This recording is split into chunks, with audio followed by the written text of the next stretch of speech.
Day zero is the moment before company formation, when a founder decides to take the plunge, follow their dream, and commit to pursuing their vision of change. On day zero, you'll hear founders tell their story. From the initial idea, through reactions by critics and skeptics, setbacks and successes, we'll cover it all. Behind every company is a founder with ambition, goals, dreams, and wisdom to be shared. Let's explore them together. Well, good afternoon, John and Suchi and Kaveh, and welcome. We're pleased to have you at this microphone, and we'd love to get your views on the key takeaways and trends of HIMSS. We'll talk a bit about a new meeting called Vive later, but let's focus on HIMSS now. And I asked earlier, but let's go back. So when was the first HIMSS meeting that each of you went to? John, we'll start with you. Oh, it was 1989. So and that was at the time the attendance at the conference was about 4,000 people. And we were thrilled that there was a 25% year over year increase. Yeah. And now it's, I don't know what it was this year, Suchi, they were saying, I guess, 27,000, but it has been a lot more than that in the past. Suchi, when did you first start going? So I went to the first HIMSS, I think 2011. Okay. And Kaveh? About 2002. Okay. So we've got a pretty good strain. I started right about the same time John did, by the way. Well, why don't we start off with the value of HIMSS? It's a large meeting focused on health IT. What do each of you find as the value of HIMSS when you attend? John, let's start off with you if we could. Well, I think, Gary, the value of HIMSS, but like the value of Chime or the value of a number of associations, you bring the community together. And you cement relationships that are in place, because sometimes this is the only time you see people is once a year. You form new relationships. I always think you did well if you pick up 5 or 6 pearls or insights along the way. You get a feel for the floor and this, that, and the other. But it energizes the community and enables them to have a certain set of conversations. 10 years ago is meaningful use. What's the deal with that? This year, a lot of discussion on fire and AI, et cetera. But if nothing else, bring the community together as a community to live and to learn and to reestablish relationships is always a very useful thing to do. Mm-hmm. Suchi, how do you think about it? Yeah, I really, so with my background, I used to go to, and I still do, go to a lot of academic meetings in MLAI and academic meetings in medicine. Moving to sort of more of an industry conference where I would mostly attend to give talks. I think this year was super interesting because I felt as AI/ML is moving from research into the front line, I think 5 years ago, if I walked down one of these industry conferences, it felt like, I think if I may say so, many experts would roll their eyes with hearing the things they were hearing in terms of marketing. And I felt like it was really exciting to see more and more of ideas actually turning into practical things that people are starting to implement and adopt. So actually walking down the aisle was kind of a very beautiful, easy way to get a preview of what is actually happening in the practical realm. How are people adopting it? What are ways in which people are adopting it? How are they talking about it? Where are the gaps? So in 2 days, you could kind of get a preview extremely fast. Mm-hmm. Kaveh, we'll let you clean up here. How do you think about value of a HIMSS meeting? For the most part, I've gone really through the view of a sponsor and a company for the trade show. So for me, it's predominantly a trade show. I've been going for 20 years. By the time I started going, I already had some knowledge of the sector, but I did take personal advantage of the learnings. But I'd say for the last at least decade, my view has largely been about how you would approach an event like that to meet your trading partners. And as a trade show, you spend more of your time focusing on selling partners rather than buying partners. At least that's the experience that I have, and that continues to be the case. Let's look at this a bit differently. We had the High Tech Act passed roughly, 13 years ago, 2009. John mentioned meaningful use, but what contribution has HIMSS made to the field of health IT, do you think? Kaveh? Well, again, from the perspective of that I take, it is without any question the single largest healthcare IT trade show. And to the extent that in any kind of an industry where you have that kind of adoption, every one of those industries needs a place for convening, not because you can't go out of your way to make individual meetings, but because the idea of having everyone together at one place creates an opportunity not only for planned but unplanned interactions, which become the basis for partner relationships. I think it's critical. And because we're moving into an environment where no single entity has the answer, the technology solutions are increasingly ecosystem and partner driven. So the value of places to find partners just goes up. Suchi, how about you? You're on a cutting edge in a lot of the work you do, so that you might look at HIMSS a bit differently, but what has HIMSS contributed to the field? Yeah, I think, like Kaveh said, the fact that so many different people are coming together and learning each other's language is so key, and we need more of that. A little bit of a flip point of view, I felt like the size of the conference did feel quite overwhelming. It was smaller this year than past years, but what that meant is it felt a little bit like a zoo. And, you really sort of had to come in with an agenda of what you're hoping to accomplish, because there's so much going on. For example, I spent a lot of time at the AI/ML forum. Maybe it was about 1,000 people, roughly.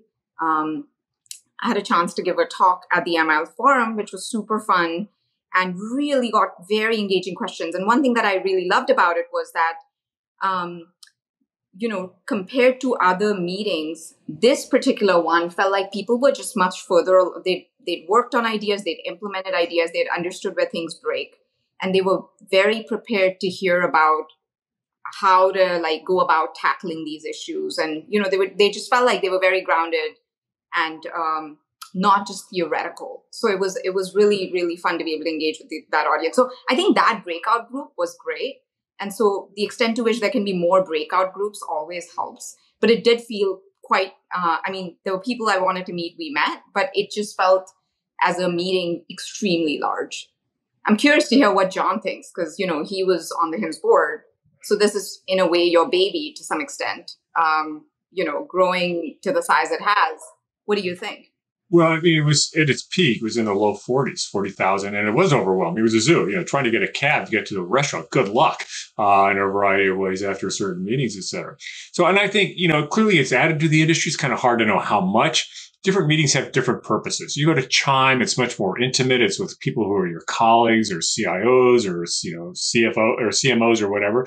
You go to AMIA for the informatics, the more academic. I'm sure, Suchi, you have certain things you go to in the ML community, which are targeted, et cetera. This is the big tent.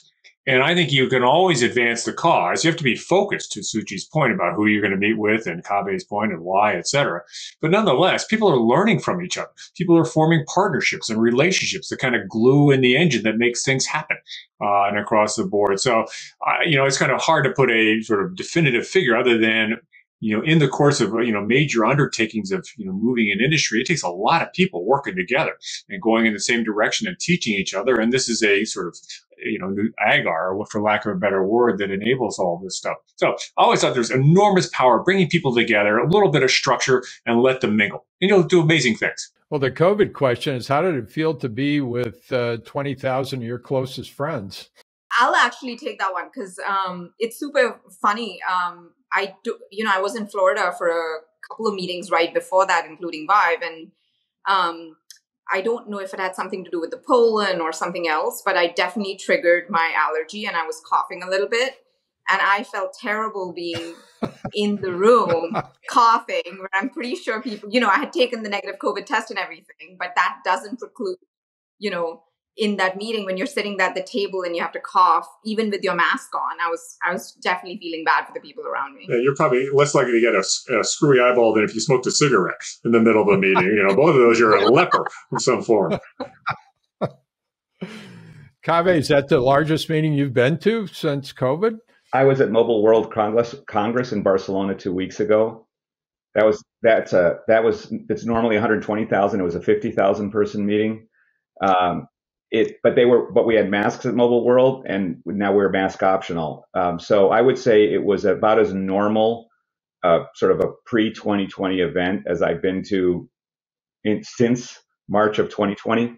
And I would say that there was a very clear sense from most people that they wanted to be in a congregate setting.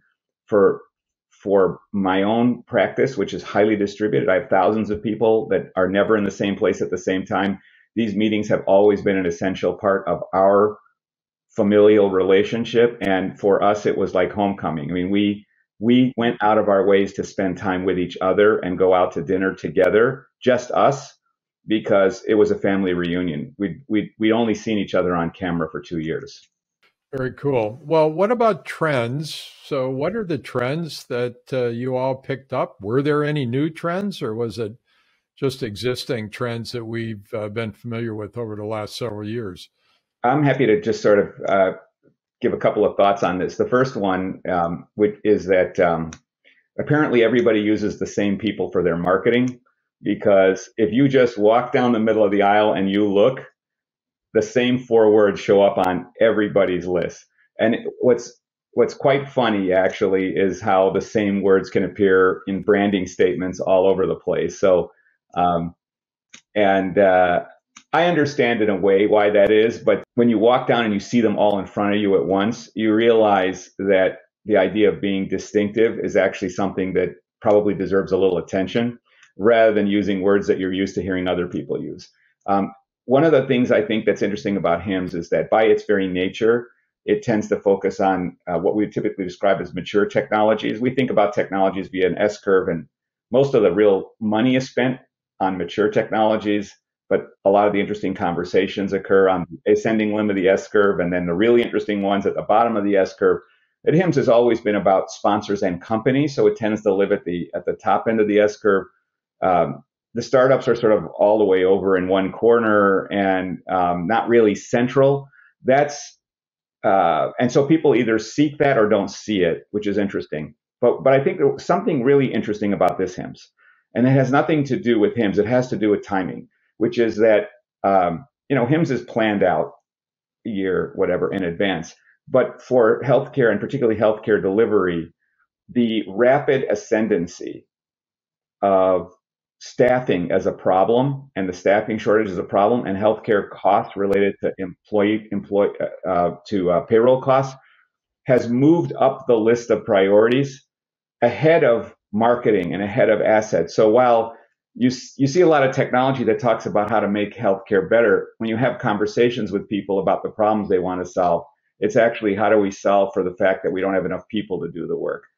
That's not what the products and the booths are organized around right now. And I think that to me was most interesting, and something I share with my colleagues, which is that there's the topic du jour is moving pretty fast right now because of context.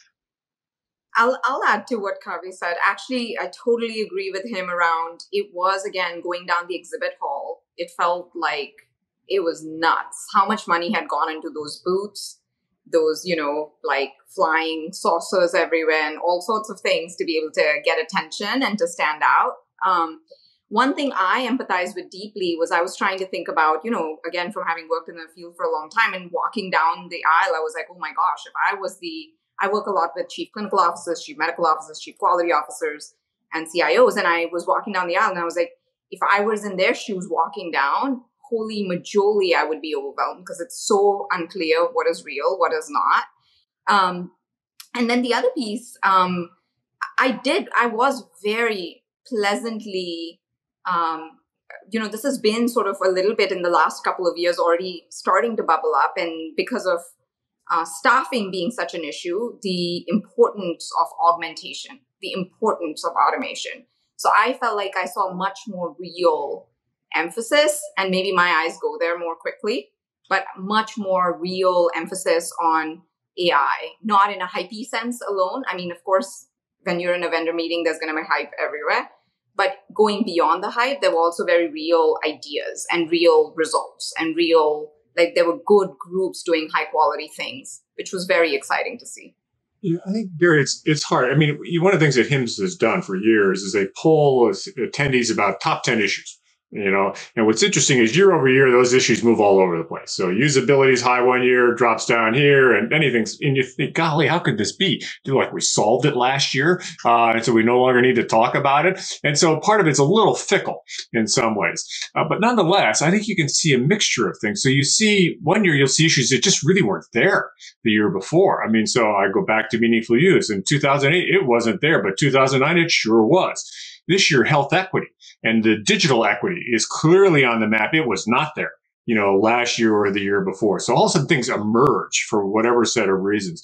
Similarly, you get these kind of bubbling issues that all of a sudden take off, like fill in the blank, telework, telehealth. It's been around, but all of a sudden it really took off, et cetera. And then you see to Suchi's point, the steady maturation of AI and ML. It just keeps maturing along the way. So you get this kind of interesting mixture of things where you said, I could see it 5 years ago. It's just further along.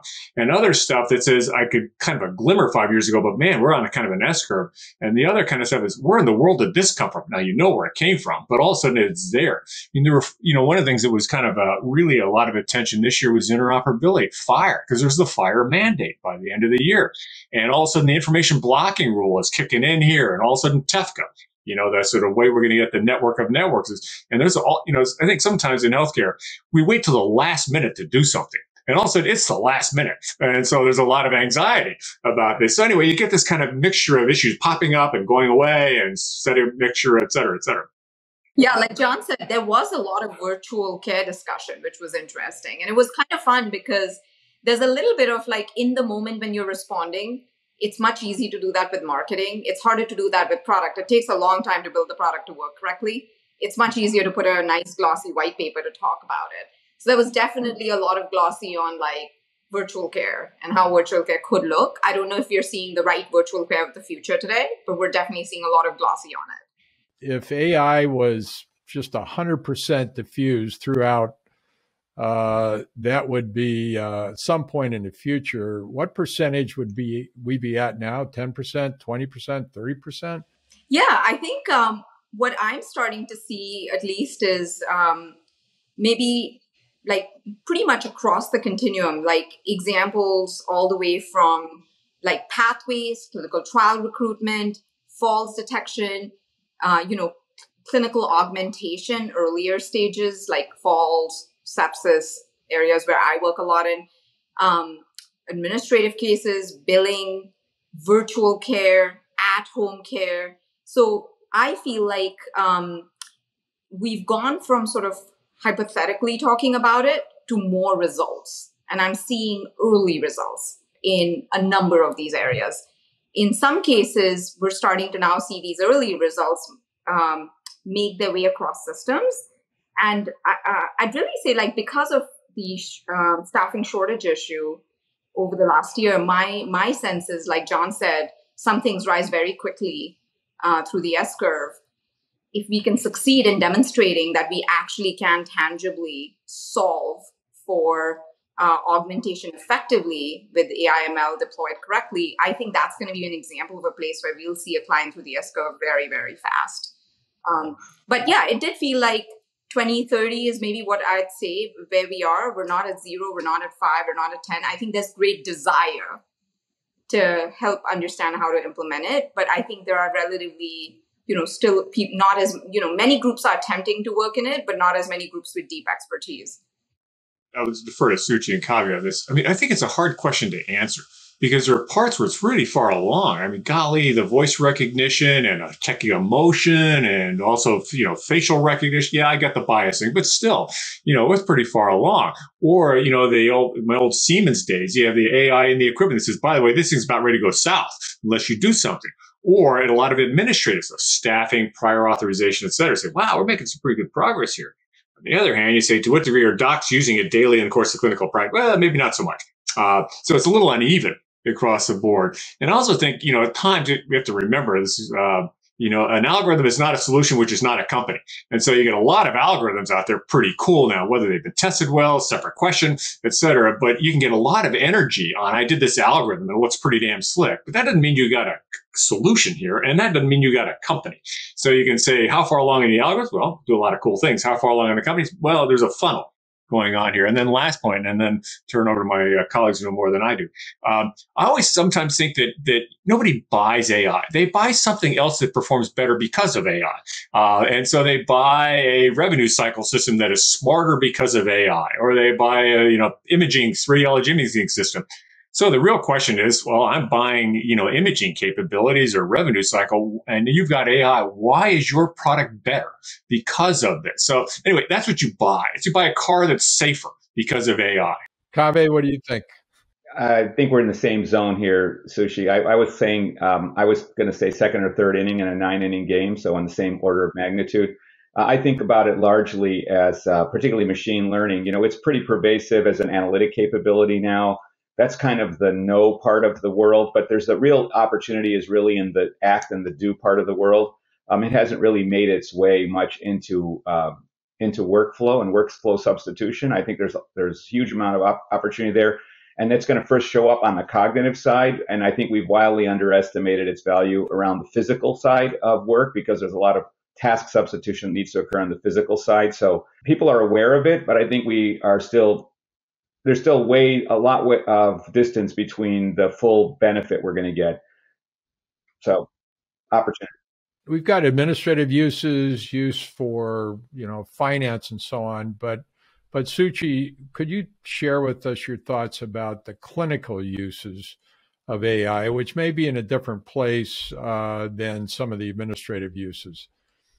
Yeah, absolutely. I think, like John said, right, people are buying something because of a problem you're solving rather than the AI bit of it. And so then what are the problems we're seeing now, right? So a huge aspect of it is, like last year we saw, staffing shortages coupled with significant drops in quality, safety, outcomes plummeted last year. What we're also going to see as a result is risk. We're also seeing a lot of emphasis continuing. That's continuing, not sudden surprise, but shift towards pop health. So what that means is, my sense is, things like patients at risk for adverse events that we can monitor and model and make it easy for a small set of team to be augmented to quickly respond. Managing at-risk contracts more confidently because you can identify patients who are at risk for getting admitted or readmitted and doing something about it. More patients are at home, or, there's a little bit more patients who are in the hospital and now heading home, and maybe previously they would have gotten the care inside the hospital. They're sort of starting to get more of that care at home. Naturally, the need is to stitch together that siloed, these two separate experiences into a single episode, to start thinking about how to do that transition more effectively, but also to more seamlessly monitor, because you can't have a full team at home in the same way you had them while you're in the hospital. So I see a number of use cases which pre-COVID were very much nice to haves and not something people were thinking about as hard, but now feels has become a very real thing. The extent to which health systems are already engaging and doing something about it, I think, is a secondary story, right? So I think this is where John and Kaveh were saying. My sense is, over the next couple of years, we will see how much this becomes a priority. How much are they really deeply engaging to actually do things differently as opposed to business as usual? What about data? John mentioned we've got interoperability, some new standards at the end of the year. We've got data blocking as an issue that's being dealt with to some degree, at least. And obviously, AI, machine learning require data. So will these changes coming down the pike over the next 12 months or so, is that going to free up data, make more data available for the use of AI? Well, so there's a lot of raw material, but for it to be useful, there are a few things that have to happen. Like right now, one of the challenges we have, which we have to get our arms around it, is just because the data exists doesn't mean you're permitted to use it. And so dealing with privacy and consent is a non-trivial issue. That's a governance and a policy issue, not a technology issue. First becomes a technology issue, but it has an element there that's important. We understand that for AI to be trusted, one of the predicates is that the data cannot be biased. Well, the data that we have available is largely either a reflection of the way we do things or a sample that's available, both of which have bias associated with them. So we want a machine to make decisions based on what we put in, and by its very nature, it's biased. We build in a lack of reliability in our system. So we're going to need to solve for those problems.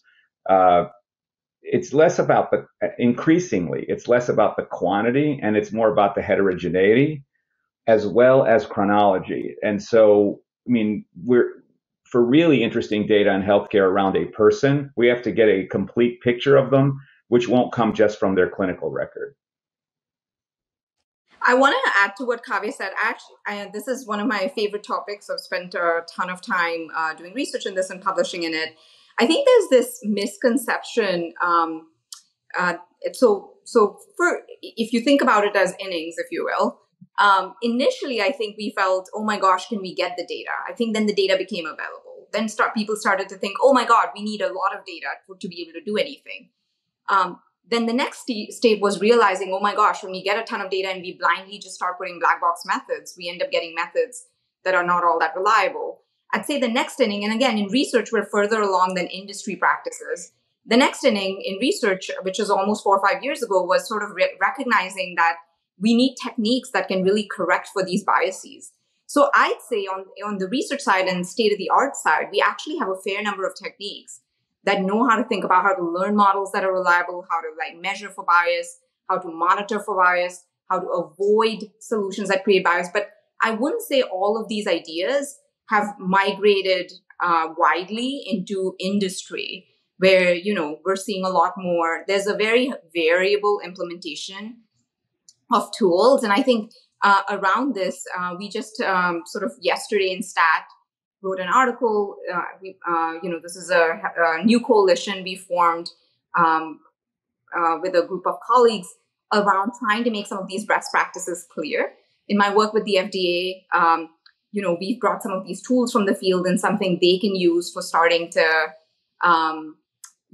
make it easier to monitor and evaluate efficacy, right? And we use a lot of these ideas within the company, Bayesian Health, that I founded. But I definitely see that knowledge of these best practices are still very sparse, and something we're hoping as more, the Health AI Coalition we're part of, but as other groups come along, I think these best practices will start to become more visible and hopefully more uniformly implemented. Gary, just to add to this, I mean, one of the things we get into this conversation every now and then is sort of data is data, sort of this homogenous, it's all the same. It ain't all the same. And in fact, some of the data, particularly depending on your use, you got the data you need now. You don't need any further interoperability if you're looking at predicting someone in the ICU, whether they're going to head south or not, et cetera. So I think it depends on your purpose, whether or not there's a lot of data you're going to have, or whether it's good or not good, et cetera. I do think on the topic of interoperability, and a number of things are happening this year, which from the federal level will position us to make progress, whether it's the adoption of FHIR, or we'll beat you up if you don't, or TEFCO, or the blocking rule, et cetera. And we'll see in the years to come how much the industry actually leverages that. Because actually, interoperability is a thing you decide to do. You decide to share data. It's not something that happens automatically because you got APIs, et cetera. And remember 2 years ago, actually looking at, what can we learn from banking or travel about interoperability? They're further along. And one of the things you learn is no industry is fully interoperable, not at all, et cetera. But where they are, they do three things. They focus on a narrow set of transactions which have value to all. So the SWIFT, which gets come up in the sort of Russian thing now, is sort of the exchange between banks. There's real value there. The second is where there's a real business case. Everybody's sitting around the table saying, I know what's in it for me, and I'm willing to pony up money and, time and effort to make it happen. And the third is where there's a body that convenes everybody to hammer through the issues. So we'll see to what degree we as an industry, we're not going to share everything. It's never going to happen. But where will we focus, and how valuable will that be? And can we as an industry agree to go after prior authorizations, or other types of things that we go after? So we'll see. We'll see whether we mature along the lines that other industries have done, and we'll be further along. Will they be further along to everybody's purpose because of what they're trying to do for their algorithm or this, that, and that? We'll see. We'll see. The question, John, just to follow up on your point, is the government now, federal government, is not only the largest payer, but the largest regulator. And so that progress you're talking about seems to be heavily related to how capable the government is to move quickly or expeditiously. Is that right, John? Am I thinking about that the right way? Well, I think they're clearly pick any country you want. The government is the most potent actor in healthcare because they're the largest employer. And so they're taking care of their folks. They're the largest provider of care. They're the largest purchaser of care. And then they have this role called, protector of the common good when the free market fails, so they'll step in and do certain things like that. It was interesting, Gary, spending a year at ONC to help put together the meaningful use regulations. And what was interesting to me is it has such power, because of what the rules said. I mean, it's unbelievable. And so one of the things that you have to do when you write the regulations, and the regulations take the law and translate it, well, here's what you got to do. Let's get real. What does meaningful use really mean, et cetera? Is they have to send these things out for comment. They have to listen to the comments. They have lots of groups who come in and say, by the way, it should say this, it should say that, and this, that, and the other. And so they have to because it's government, and you have to listen to your people, et cetera. And you have to do it because it's called risk mitigation, because it's so easy to get it wrong. And man, it is hard to change regulation. You can really screw things up if you get it wrong. So you better subject it to lots of other pairs of eyes. But golly, Gary, that takes time. To write the rule, to put it out for comment, to entertain everybody, this, that, and the other. And then it takes time to figure out, well, we messed it up. We should have had a comma here, but you didn't. And it takes time to figure that out. And then it takes time to revamp the whole thing. So it is because of its power. It's got this very deliberate risk management approach, and it's going to be slow. Period. And it will never have the sort of, like Suchi and or Kaveh and their companies can move pretty darn fast because they don't have to deal with all this nonsense. So long-winded way of saying, it's got power. It's got to be very judicious and thoughtful about the use of that power, which means it's going to be deliberate. That's well said. Let's turn to the EMR companies. Any advancements or new news out of the Epics and Cerners and Meditechs of the world? Well, I think that the topic du jour right now is the idea that people are going to actually host their EMRs on public clouds. And that what's really driving it is they're trying to move their overall technology estate to a public cloud for primarily around resilience and cybersecurity and pace and their ability to innovate and connect to other partners. So not EMR per se, but because they need to do it. And if you're a healthcare provider and your EMR is not on a public cloud, you haven't moved to the public cloud enough. And so you see a lot of that dialogue and how that's going to play itself out at. And it's confounded by concepts of sovereignty globally. The lack of willingness of non-US countries to do business with US cloud providers is a complexity that is emerging, and it's only heightened by geopolitical things. So, just because it's possible doesn't mean it's permissible or doesn't mean it's politically viable. So we've got a lot of moving parts with respect to that. But I think that's kind of the topic du jour right now, at least one of them. John and I are close to Cerner in different ways, each of us. But what's the scuttlebutt on the Oracle acquisition of Cerner? Any talking about that on the floor? Oh, I mean, yeah, sure. I mean, because it's big news and there's, sort of everybody's speculating about this, that, or the other. I don't know how well informed it is, Gary, but shoot, that shouldn't stop us. It's like speculating on The Bachelor, whether he's going to make a muttonhead choice or not make a muttonhead choice. And it turns out he made a muttonhead choice. But anyway, there was a lot of speculation about all that. So I think my sense is, that's obviously a topic. What does it mean? Where will it go? There's also the topic of Meditech and Google doing a partnership of some of the Google technology within Meditech. Et cetera. I think, frankly, the more interesting conversation, at least for me, and I'm not sure how much of it is really a floor conversation, is I think progressively what we'll see, Gary, is a series of sort of ecosystem of apps that surround the EHR, leveraging FHIR and this, that, and the other. It's like what you see in banking. The core transaction system remains. And it doesn't mean that Epic and Cerner don't innovate. They continue to do that. But you'll see companies wrap around this kind of stuff. And that'll be an interesting phenomenon to see how well that really works and how vibrant is that ecosystem really in making this thing happen.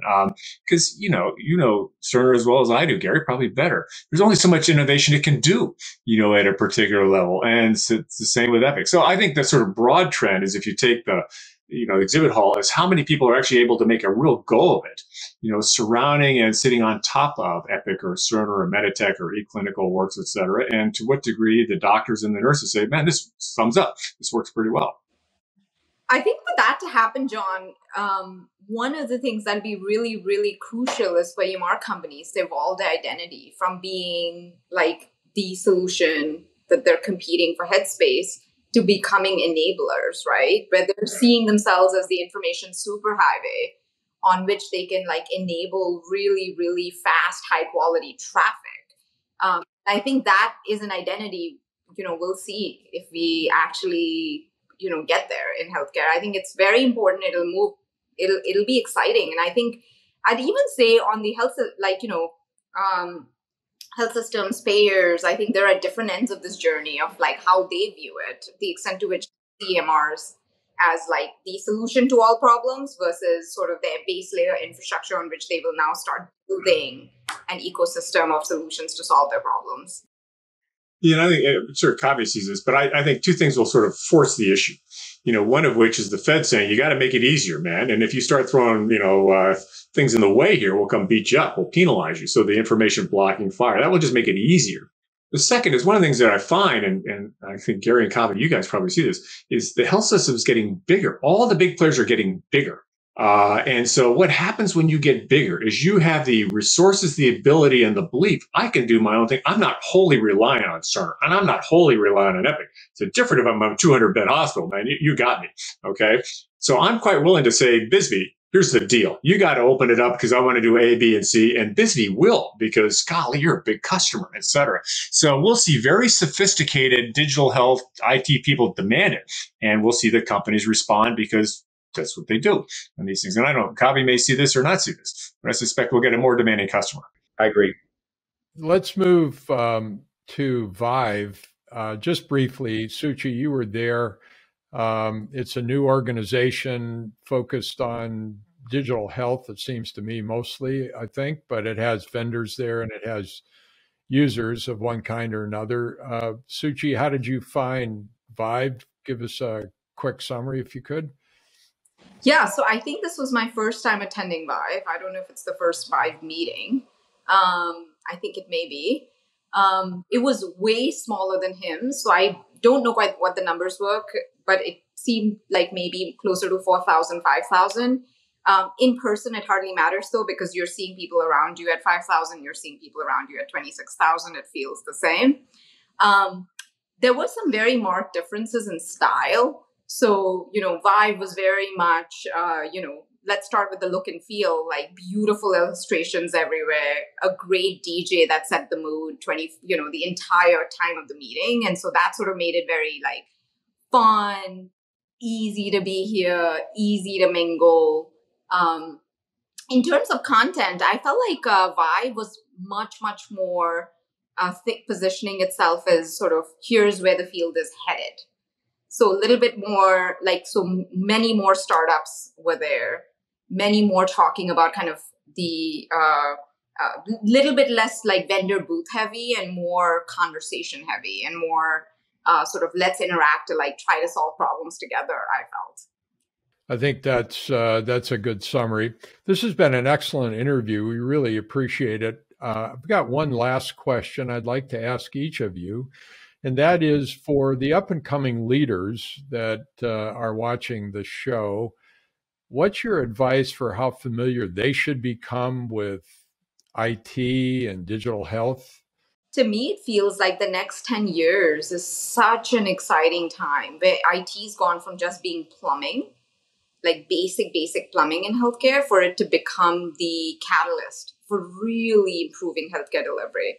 and the business of healthcare delivery. So I'm hopeful, IT is no longer just a CIO issue. It really is an across the board care delivery, enabler, and people are educating themselves across the board, and we'll start to see companies at all sizes and scopes partner to be able to improve, health outcomes, make healthcare more effective, more efficient, more cut waste. I think that we can't separate technology from business anymore.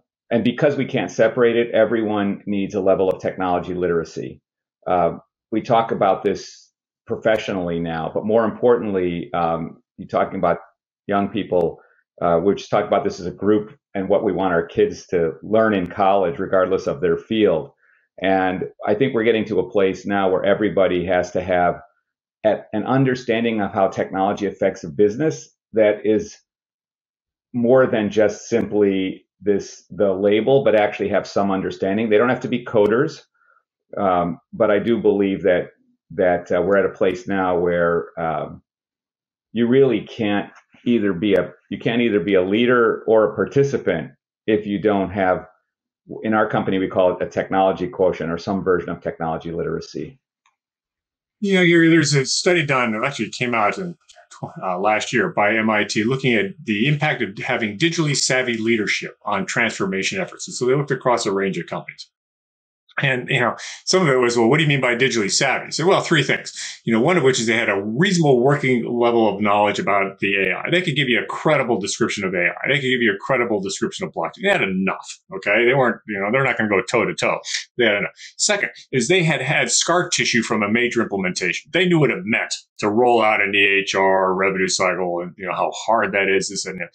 Third is they had some experience with sort of piloting digital technology. Let's go try this. And so, good discipline and innovation management. So if you had those three, what you find is that they had a remarkable effect, surprise, surprise, on how well the digital transformation of the organization was going. Now, that assumes digital transformation is relevant. And I think in healthcare it is. In organized religion, not so much. But, nonetheless, it assumes relevant. And it was not only the savviness of leadership, it was certain practices they brought with them because of that.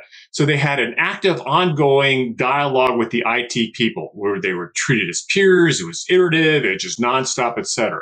They had a great way of sort of being learning. So they were open to trial. They were opening to minimal viable products. And they made sure that people were out in industry like these conferences and really learning and sharing and being disciplined about learning. So actually, where's the evidence? Not just, golly, I talked to this person and Chuck believes this is going to happen. So Chuck knows everything.